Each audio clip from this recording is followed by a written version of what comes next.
دل میں نہ آرزو ہو دنیا کی ہر طلب سے، دنیا کی ہر طلب سے بیگانہ بن کے جاؤں، دنیا کی ہر طلب سے بیگانہ بن کے جاؤں، ان کے سوا کسی کی دل میں نہ آرزو ہو، ان کے سوا کسی کی دل میں نہ آرزو ہو، ان کے سوا کسی کی دل میں نہ آرزو ہو، ان کے سوا کسی کی دل میں نہ آرزو ہو، دنیا کی ہر طلب سے، دنیا کی ہر طلب سے بیگانہ بن کے جاؤ، دنیا کی ہر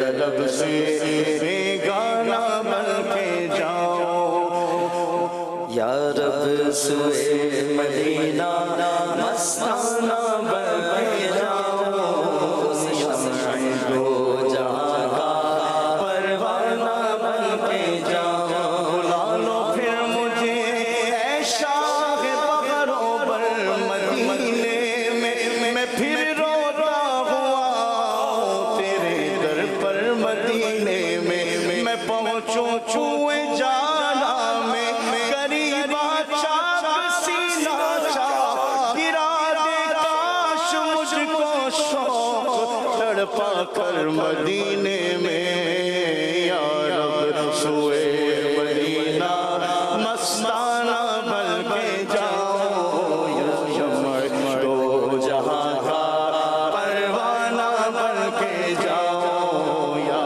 رب سوئے مدینہ مستانہ بن کے جاؤ، اس شمع دو جہاں کا پروانہ بن کے جاؤ، مدینہ اس لیے عطار جانو دل سے ہے پیارا، کرتے ہیں میرے آقا میرے سرور مدینے میں، یا رب سوئے مدینہ، یا رب سوئے مدینہ مستانہ بن کے جاؤ، اس شمع دو جہاں کا پروانہ بن کے جاؤ، شہزاد اپنا عالم سمجھے گا کیا زمانہ، شہزاد اپنا بہزاد اپنا عالم سمجھے گا کیا زمانہ، بہزاد اپنا عالم سمجھے گا کیا زمانہ، ہے فہم کا تقاضا دیوانہ بن کے جاؤ، ہے فہم کا تقاضا دیوانہ بن کے جاؤ، یا رب سوئے مدینہ، یا رب سوئے مدینہ مستانہ بن کے جاؤ، اس شمع دو جہاں کا پروانہ بن کے جاؤ، میری دیوانگی کی تم خدا را لاج رکھ لینا، تمہاری انجمن میں ہے سبھی سنجیدہ سنجیدہ، بہزاد اپنا عالم سمجھے گا کیا زمانہ،